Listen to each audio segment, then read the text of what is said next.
नमस्कार विद्यार्थी मित्रांनो, नागेश करजगी ऑर्चिड स्कूलमध्ये आपलं स्वागत आहे। मी रेश्मा यमगर, इयत्ता दुसरी, विषय मराठी यासाठी। काय मग विद्यार्थी मित्रांनो, कसे आहात सर्वजण? छान। या आठवते का याच्या अगोदरच्या पाठामध्ये आपण काय पाहिलं होतं किंवा याच्या अगोदरच्या भागामध्ये आपण काय पाहिलं होतं? तर त्याच्यामध्ये पाहिलं होतं पाठ क्रमांक 26 सारखे काय? सारखे काय? त्याच्यामध्ये ही काय होते, खूप सारे शब्द होते, पण त्या शब्दातील सारखा अक्षर कोणता आहे? अक्षर हे एक असताना शब्द हे 2-3 अक्षरांचे मिळून शब्द तयार झालेला असतो, बरोबर ना? मग अशी आजी, आई, आजोबा, तर या तिन्ही शब्दामध्ये कोणतं अक्षर सेम होतं किंवा सारखं होतं, तर ते आपण शोधून काढलेलं आहे। त्या पद्धतीने तुम्हाला खेळही मी खेळायला सांगितलं होता। खेळाय सर्वांनी तसा पद्धतीने खेळ घरी? बरं, ठीक आहे। मग आता बघा, आपले जे आता याच्या अगोदरचा लेसन होता आपला कोण कोठे आणि कोण कसे, पण त्याच्या अगोदर होतं माझी शब्दबाग। माझी शब्दबाग म्हणजे आपले जसं जसं आपला पोर्शन संपत चाललाय तसं काय आहे, जास्त तर आपल्याकडे शब्दसंपत्ती जास्त वाढली पाहिजे, म्हणून तशा प्रकारचे आपले पाठ आहेत। जसं की माझी शब्दबागमध्ये अशा पद्धतीचे कुंड्या दाखवलेल्या होत्या आणि त्याच्या ज्या पानामध्ये आहेत तर त्याच्यामध्ये फळांची, भाज्यांची, खेळणीची, वस्तूंची, बस, क्रिया असे वेगवेगळे आपल्याला त्यांनी शब्द वाचायला सांगितलेले होते, बरोबर? मग त्याच्यावरून आपण वाचून काय केलं, वाक्यरचना तयार केली, विचारलेल्या प्रश्नांची उत्तरं दिली। आता तशाच पद्धतीचा आणखी एक लेसन आहे, कोणता आहे आपला? पाठ क्रमांक 26 झाल्यानंतर जो येतो पाठ क्रमांक 27 माझे शब्द भांडार। माझे शब्द भांडार। मग तो पाठ आज आपण पाहणार आहोत। जशी की माझी शब्दबाग होती ना, तशाच पद्धतीचा हा पण लेसन आहे। थोडेसे शब्द वेगळे आहेत आणि त्यात काय वेगळं आहे हे आज आपण पाहणार आहोत। तर सगळ्यांनी आपलं पाठ्यपुस्तक उघडायचं आहे आणि त्यातील पाठ क्रमांक 27 उघडायचा आहे। त्यामध्ये तुम्हाला अशा पद्धतीचं पान दिसेल, जे की आता बोर्डवर दिसत आहे। असंच आहे ना, पाठ क्रमांक 27 माझे शब्द भांडार।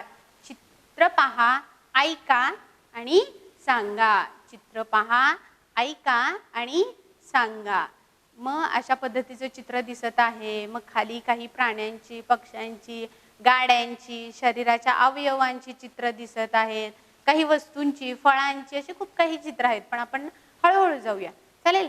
बघा, तुम्हाला आठवतंय का, जसं की आपला पाठ क्रमांक 1 पासून ते आता 26-27 पाठ झालेले आहेत, पण तुम्हाला इतरांसारखं असं खूप सारं लिहिलेलं आहे आणि ते वाचायचं आहे किंवा तशा पद्धतीचा धडा आहे, असं काय आहे का? म्हणजे जास्त लिखाणावर भर नाही आहे। जर तुम्ही तुमचं पाठ्यपुस्तक पाठ क्रमांक 1 पासून जर पाहिलं तर चित्रांवर आधारित जास्त करून तुमचे धडे आहेत, बरोबर ना? सगळे चित्रच आहेत आपल्या पाठामध्ये, परंतु तुम्ही आणखी छोटे आहात, बरोबर ना? तुम्हाला सांगण्यापेक्षा मी काहीतरी सांगतेय, मग तुम्हाला ते लक्षात राहील किंवा त्या पद्धतीने आपला अभ्यास होईल, याही पेक्षा परिणामकारक पद्धती कोणती पडती? ती अशा प्रकारची चित्र दाखवायचं, म्हणजे प्रत्यक्ष काहीतरी दाखवलं की ते जास्त परिणामकारक तुमच्या लक्षात राहील। जसं की तुम्ही तुमचे आवडते सिरियल्स वगैरे बघता, छोट्या मुलांचं कार्टून वगैरे असतं, जर तुम्हाला गोष्टी स्वरूपात ते सांगितलं किंवा असं लिहिलेलं असेल आणि तुम्ही ते वाचत असाल, तर तुम्हाला ते जास्त लक्षात येईल का? नाही। तर कशा पद्धतीने लक्षात येईल? एखादं चित्र दाखवलं, आता हे चित्रांबाबतीत झालं आपल्या परीक्षेच्या पुस्तकामध्ये जे आहेत खूप सारे चित्र आहेत, तर त्याद्वारे तुम्हाला ते समजत असेल। मग तसंच तुम्ही उदाहरण जर घेतलं तर तुम्ही जे बघताय तुमचे कार्टून्स वगैरे चित्र स्वरूपात दाखवतायत, म्हणून ते तुम्हाला लक्षात येतात, बरोबर ना? मग त्यातील प्रत्येक शब्द ना शब्द तुमच्या लक्षात राहील। कधी? की ज्यावेळेस तुम्ही चित्र स्वरूपात पाहता, ऐकता, तर त्यावेळेस। म्हणून जास्त तर तुम्ही आता दुसरीला आहात, पण जास्त करून तुमची पाठ क्रमांक 1 पासून ते 26-27 ही जी पाठ आहेत ते सगळे काय आहेत, त्याच्यामध्ये चित्र आहेत फक्त, बरोबर ना? म्हणून मग आता हे पण आहे जो आपला पाठ माझे शब्द भांडार, याच्यामध्ये पण चित्र पहा, ऐका आणि सांगायचं आहे। मग काय दिसत आहे रे या ज्या चित्रामध्ये आहे, काय दिसत आहे तुम्हाला? काय दिसत आहे? एक झाड दिसत आहे, बरोबर ना. झाडाला जशी हिरवी पानं असतात तर ही पानं आहेत, पण या पानांमध्ये त्यांनी काय दिलेलं आहे, काही व्यंजन दिलेली आहेत. काही स्वर दिसत आहेत का, हो स्वर पण आहे आणि व्यंजन पण आहेत. मग अशी सगळी मिक्स दिलेली आहेत, म्हणजेच आपली मुळाक्षरे त्यांनी दिलेली आहेत, बरोबर ना. मुळाक्षरे पण आहेत, बाराखडी मधली पण थोडीशी अक्षरं आहेत. मग ती पाहायची का कोणती कोणती आहे, तुम्ही त्याच्यावर तुमचं बोट ठेवायचं आहे. चला सांगा मग कुठे आहे, कोणतं आहे पहिलं जे आहे व्यंजन किंवा स्वर. आता मी इथे जे आता इथे हात असं चिन्ह दिसत आहे ना, पेन इथे ठेवलंय, तर हे कोणतं स्वर आहे का व्यंजन आहे किंवा मुळाक्षर काही असू दे, पण काय आहे ते वाचण्याचा प्रयत्न करा. आता हे तर आहे स्वर, अ आ इ ई उ ऊ ऋ ए ऐ ओ औ अम आहा. ही काय आहेत, आपली स्वर आहेत. सगळ्यांना पाठ आहेत ती स्वर आणि त्यांच्याशी ओळख. आता बघितलं की लगेच सांगू शकत असताल कोणता स्वर आहे हा, आ, बरोबर. नंतर न नळाचा आहे. नंतर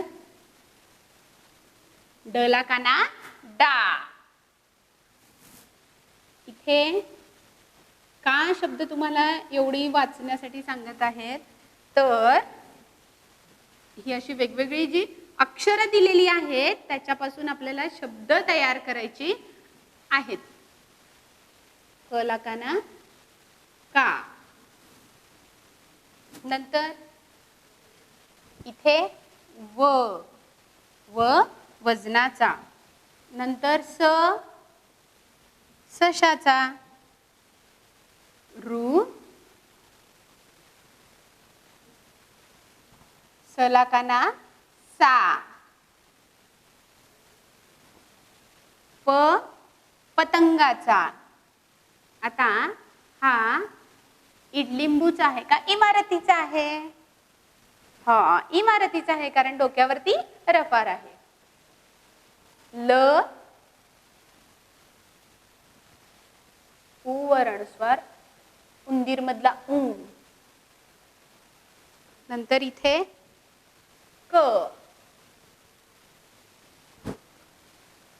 र इथे आहे तो रू आणि इथे आहे तो र आणि इथे आहे ब. झाली सगळी शब्द, शब्द नाही अक्षर झालीत. आणि आता आपल्याला याच्यापासून शब्द बनवायचा आहे. माझे शब्द भांडार. कधी शब्द भांडार होणार, ही जी अक्षर आहेत याच्यापासून आपण ज्या शब्द तयार करू तेव्हा तुमचं शब्द भांडार होणार आहे, बरोबर ना. वाढणार आहे शब्द भांडार. आता असं काही सिक्वेन्स नाही आहे किंवा असं क्रमाने जायचं नाही, आ डाळा काव सास असं नाही. आपल्याला ह्या सगळ्या अक्षरांपासून एखादा कुठला तरी शब्द, एखादा म्हणण्यापेक्षा कोण कोण शब्द तयार होतात. उदाहरणार्थ स ई, सई नाव असतं की नाही, स ई.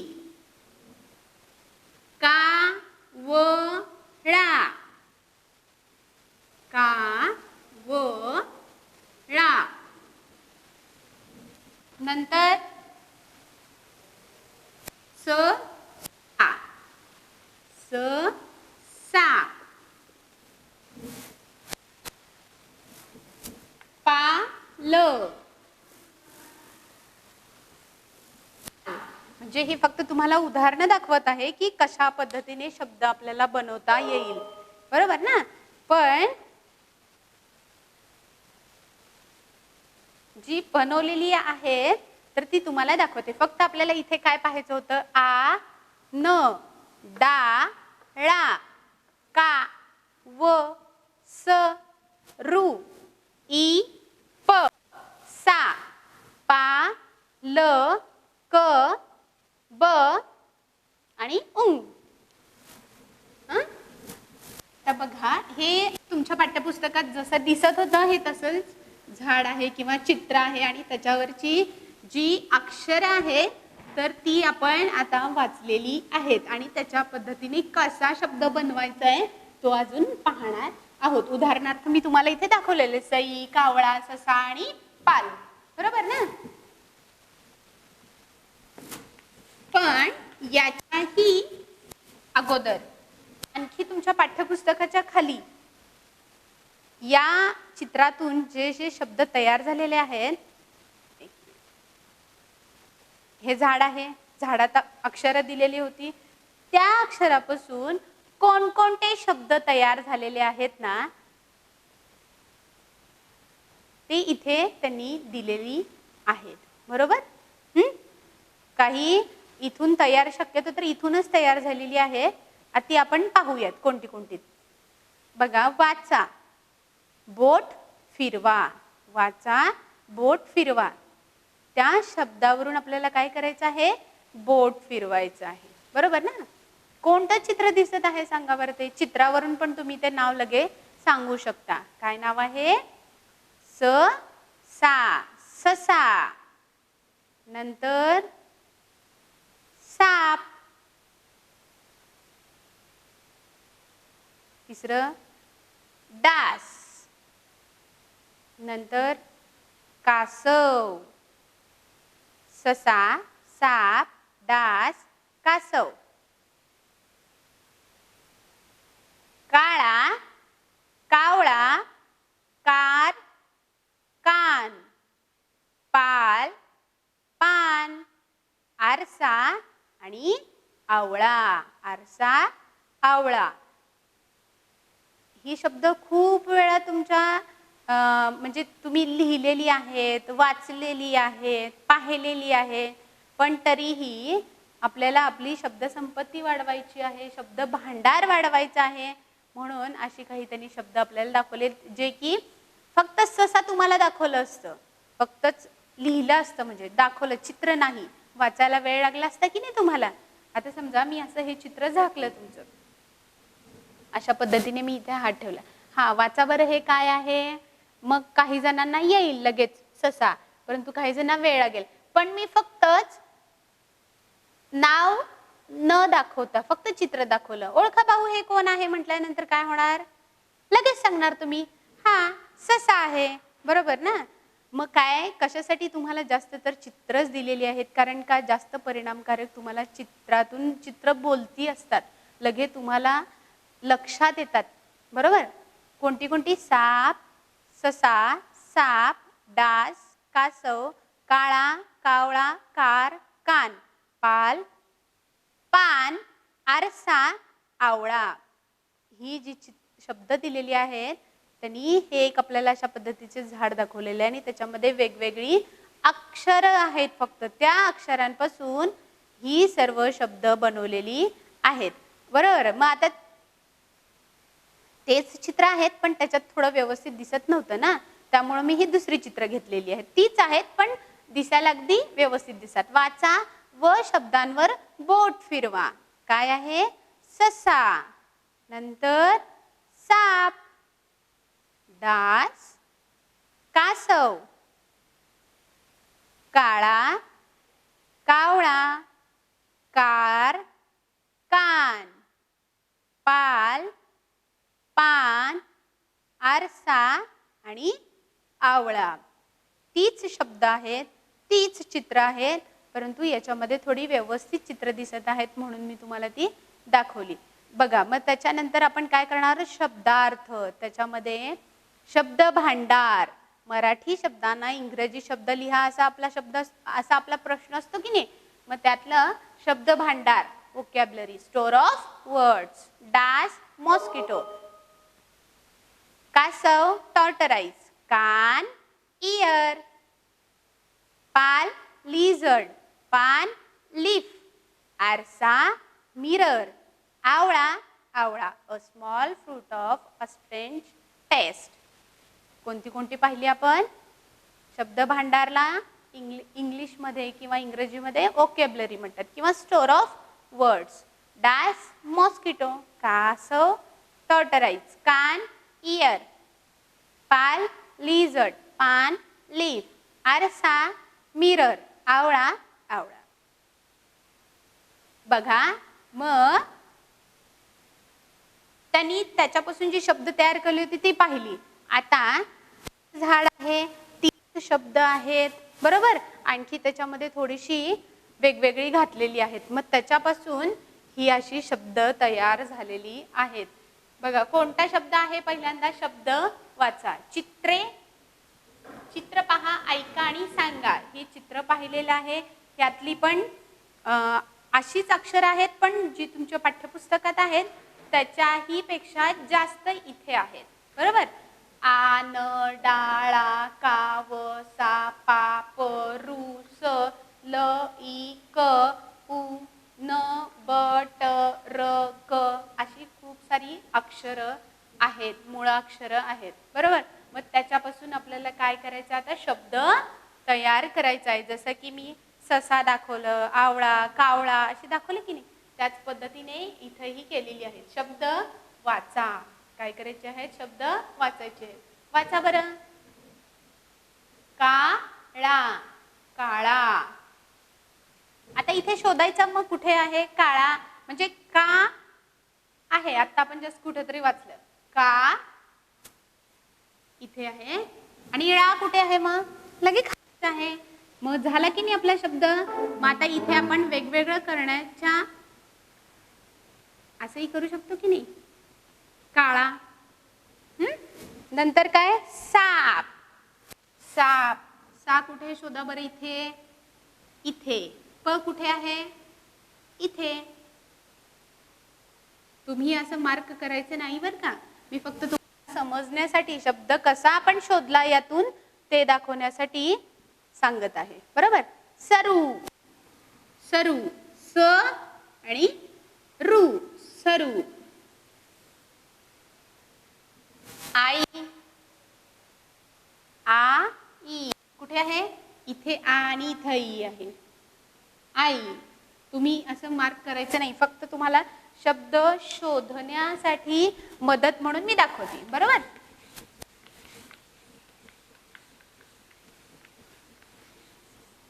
मग अशी कोणकोणती आणखी शब्द केलेली आहे. काळा पाहिलं, साप पाहिला, सरू पाहिलं, आई पाहिलं. आईच्या नंतर कोण आहे, लट. ल कुठे शोधा बरं, ल आणि इथे ट, लट. सार, सा, नीर कुठे आहे, इथे, सार. नंतरचा शब्द पान आहे. बघा इथे काळा, साप, सरू, आई, लट, सार. नंतर आहे पान. पान कुठे, पा इथे आहे आणि न, नळाचा इथे आहे बरोबर. पान, पानला इंग्लिश मध्ये काय म्हणतात, लीफ. कावळा, कावळा, कावळा. सई, स, ई. इथे दिलेलं आहे स आणि इकडे आहे ई, सई.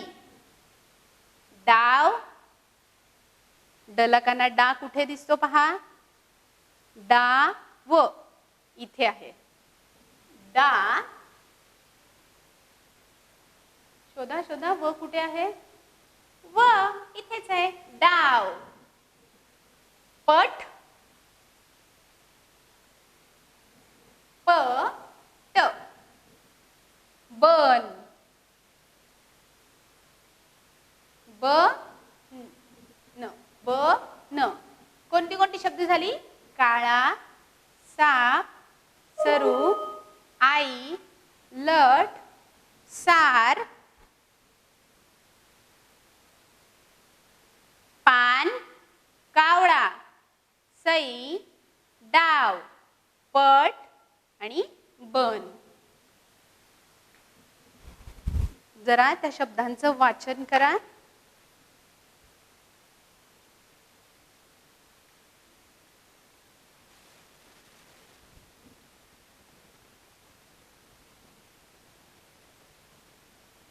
झाली? आता पहा, मी अगोदर तुम्हाला दाखवली होती ती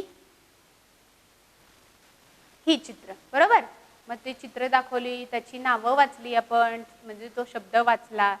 आता शब्दार्थ झाल्यानंतर याच्यापासून कोणकोणती शब्द आपल्याला कशा पद्धतीने तयार करता येतील हे पण दाखवलं.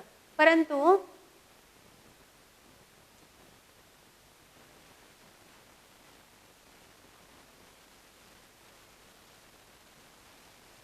ही चित्रे पहा, चित्रे पहा, शब्द वाचा.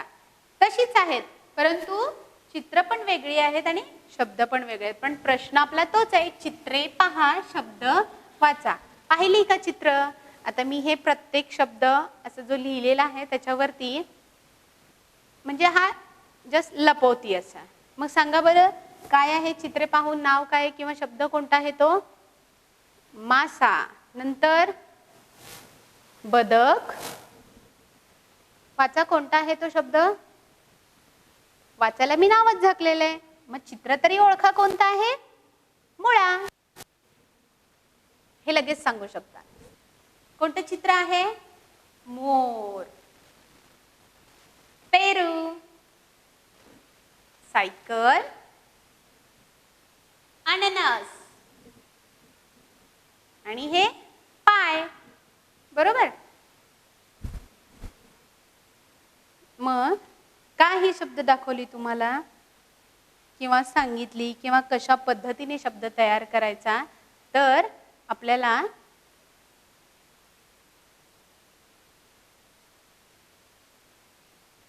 अशा प्रकारे त्या शब्दांची बांधणी एका वाक्यात करता आली म्हणजे आपल्याला एखादा निबंध लिहिता येतो. किंवा आपल्याला तुम्हाला सर समजा सांगितलं 3-4 वाक्यात सोडा, एका वाक्यात उत्तरे लिहा, 2 वाक्यात उत्तरे लिहा, किंवा तुम्ही तुमच्या स्वतःबद्दलची तुमची ओळख लिहा. तुम्ही कुठे राहता, कोणत्या शाळेत जाता, कोणत्या इयत्तेत आहे, म्हणजे स्वतःबद्दल पण आपल्याला माहिती लिहिता येईल ना. किंवा जेव्हा तुमच्याकडे जास्त शब्द असतील आणि त्या शब्दांची मांडणी व्यवस्थित करता येईल त्यावेळेस. मग आता ते शब्द इथे नाहीत उपयोगी पडणार, परंतु शब्द संपत्ती असल्यानंतर तुम्हाला काय करता येईल, काय लिहिता येईल हे लक्षात आणण्यासाठी आपण एक पाहूया निबंध, बरोबर? आता आठवतंय का रे तुम्हाला पहिल्या टर्म मध्ये किंवा दिवाळीच्या अगोदर आपण जो अभ्यासक्रम घेतला त्याच्यामध्ये कोणते कोणते निबंध होते? एक होता माझा आवडता पक्षी पोपट आणि माझं आवडतं फळ किंवा फळांचा राजा आंबा, याच्यावर एक निबंध होता. आणि माझा आवडता पक्षी पोपट, बरोबर ना? मग तशाच पद्धतीने ते आता येत असेल तुम्हाला, लिहिता येत असेल किंवा वाचता येत असेल, काही जणांनी पाठही केलेला असेल, परंतु तशाच पद्धतीचा आता आपण काय करूया, निबंध माझे गाव.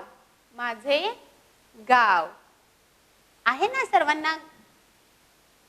माझे गाव. मग आता बघा, मी जर तुम्हाला विचारलं कुठे राहता, तर सर्वजण सांगतील सोलापूर. हे राहता ते ठिकाण बरोबर आहे. काही जणांचं आजीचं गाव वेगळं असतं, बाबांचं म्हणजे मामाचं गाव वेगळं असतं. मग तसंच या निबंधामध्ये आपण काय करणार आहोत, एक आंबेवाडी, गावाचं नाव काय आहे? आंबेवाडी. तर त्या गावाबद्दल आपण अधिक माहिती जाणून घेऊया किंवा त्याच्याबद्दल आपण निबंध पाहूयाच, बरोबर? मग काय निबंध माझे गाव काय आहे? माझ्या गावाचे नाव, बघा वाचण्याचा प्रयत्न करा, माझ्या गावाचे नाव आंबेवाडी आहे. झालं वाचून? माझ्या गावाचे नाव आंबेवाडी आहे. माझ्या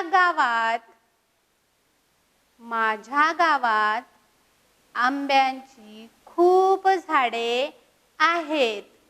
माझ्या गावात आंब्याची खूप झाडे आहेत. माझे गाव खूप सुंदर आहे. माझे गाव खूप सुंदर आहे. नंतर काय आहे वाचा. गावाच्या बाजूला डोंगर आहेत. गावातून एक नदी वाहते. गावातून एक नदी वाहते. माझे गाव हिरवेगार आहे. सर्वांना, शेवटचं वाक्य काय आहे. सर्वांना माझे गाव खूप आवडते. सर्वांना माझे गाव खूप आवडते. आता तुम्हाला ह्या गावाचं नाव ऐकल्यानंतर तुम्हाला तुमच्या गावाची नावं आठवत असतील ना. तुमच्या मामाच्या गावाचं नाव आठवत असेल किंवा आजी आजोबा समजा दुसऱ्या गावी राहत असतील तर त्या गावाची नावं आठवत असतील. मग त्या गावातील म्हणजे काय तर कसं आहे. जर खेडेगावात राहत असेल भरपूर अशी शेती असणार, अगदी हिरवी हिरवी झाडं असणार, बरोबर ना. आणि काही जणांचे समजा शहरात राहत असतील तर उंच उंच बिल्डिंग आणि गच्च वाहनांनी भरलेले रस्ते, असं चित्र तुमच्या डोळ्यासमोर आलेलं असेल. मग काय, मग आता आपल्याला तशा पद्धतीनेही लिहायचं असेल तर तसाही निबंध आपण लिहू शकतो. पण जास्त करून तुम्हाला शहरात राहायला आवडतं का खेड्यात. खेड्यात म्हणण्यापेक्षा जिथं निसर्ग आहे, हिरवी झाडं आहे, डोंगर आहे, नदी आहे, पाणी आहे, अशा ठिकाणी जास्त तुम्हाला आवडेल ना. मग आपल्याला जो परिसर जास्त आवडतो त्याच्याबद्दलच आपण निबंध लिहायचा. निबंध. माझे गाव, माझ्या गावाचे नाव आंबेवाडी आहे. माझ्या गावाचे नाव आंबेवाडी आहे. माझ्या गावात आंब्यांची खूप झाडे आहेत. नंतरचं वाक्य आहे माझे गाव खूप सुंदर आहे. माझे गाव खूप सुंदर आहे. नंतर आहे गावाच्या बाजूला डोंगर आहेत. आता बघा असं चित्र तुमच्या डोळ्यासमोर झालं असेल की नाही. हे असे डोंगर आहेत, इथून छान असा सूर्य उगवत आहे. आणखीन पक्षी सकाळी सकाळी असे किलबिलाट करत चाललेली आहेत. नंतर इथे अशी झाडं आहेत आंब्याची खूप सारी आणि इथून एक अशी नदी वाहत आहे. असं चित्र तुमच्या समोर उभं राहिलं असेल की नाही डोळ्यासमोर. बर. आणि खूप सारी अशी झाडं असल्यामुळं तो परिसर कसा दिसत असणार. हिरवागार दिसत आहे. आणि जिथं हिरवगार जास्त झाडं असतात तिथं तो परिसर छान दिसतो आणि तिथे राहायला सर्वांना साहजिकच आवडेल ना.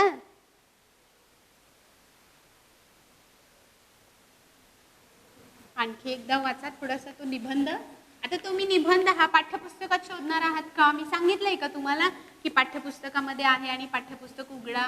नाही, फक्त आपला पाठ क्रमांक होता 27वा. काय नाव होतं. माझे शब्द भांडार. मग त्याच्यामध्ये खूप सारी अशी शब्द दिलेली होती आणि एखादं चित्र दिल्यानंतर त्याच्यापासून शब्द बनवायची कशी आपण. चित्र म्हणजे झाडाचं चित्र होतं आणि त्याच्यामध्ये खूप सारी स्वर व्यंजन म्हणजेच मुळाक्षरे होती आणि त्याच्यापासून आपण शब्द बनवलेले होते, बरोबर ना. मग ते कशासाठी सांगितलं तुम्हाला. जास्त शब्दसंपत्ती असणं गरजेचं काय आहे. तर अशा पद्धतीचे तुम्ही निबंध किंवा तुमची स्वतःबद्दलची अधिक माहिती किंवा तुम्हाला जे काही एखादा प्राणी पक्षी काय आवडतो ना त्याच्याबद्दल तुम्ही माहिती लिहू शकता. मग त्याच्यासाठी गरजेचं आहे शब्दसंपत्ती तुमच्या जवळ असणं, बरोबर. मग अशा पद्धतीने आज आपण माझे शब्द भांडार, अशा पद्धतीने माझे शब्द भांडार हा आज आपण पाठ पाहिलेला आहे. काय करायचं आहे तुम्ही सांगू का विद्यार्थी मित्रांनो. आता जसं की हे चित्र दाखवलेलं आहे तुम्हाला. एक झाड आहे आणि झाडामध्ये खूप सारी अशी शब्द बनवलेली आहेत, बरोबर. आणि तीच त्यांनी इथं पण लिहून दाखवलेली. त्याच्या व्यतिरिक्त मी आणखी तुम्हाला बनवून दाखवलेली आहेत ना. मग अशाच पद्धतीने इथं जी अक्षरं दिलेली आहेत ती नाही लिहायची, त्याला सोडून दुसरी कोणतीही अक्षरं, आणि त्याच्यापासून तुम्ही अशा पद्धतीचा एक खेळ म्हणून पण खेळू शकता, जेणेकरून असे वेगळी व्यंजनं दिली, वेगळी स्वर लिहिले आपण इथे की वेगवेगळे शब्द तयार होतात, बरोबर. त्याच्यासाठी मग जास्त आपल्याला डोकं खर्ची पाडावं लागतं. म्हणजे एकंदरीत आपलं मानसिकता म्हणण्यापेक्षा एकीकडे लक्ष, त्या गोष्टीकडे लक्ष अधिकतर केंद्रित राहून वेगवेगळे शब्द, हळूहळू मग वाक्य, हळूहळू आपल्याला पॅरेग्राफ म्हणजेच परिच्छेद तयार करता येईल, बरोबर. मग अशा पद्धतीचा खेळ सर्वांनी खेळायचा आहे. जरी नाही जमलं तरी आहे तरी ते तरी शब्द तुम्ही वाचायचे, त्याच्यावरून बोट फिरवायचं आहे. यानंतरचा उर्वरित भाग आपण पुढील तासाला अभ्यासणार आहोत. धन्यवाद.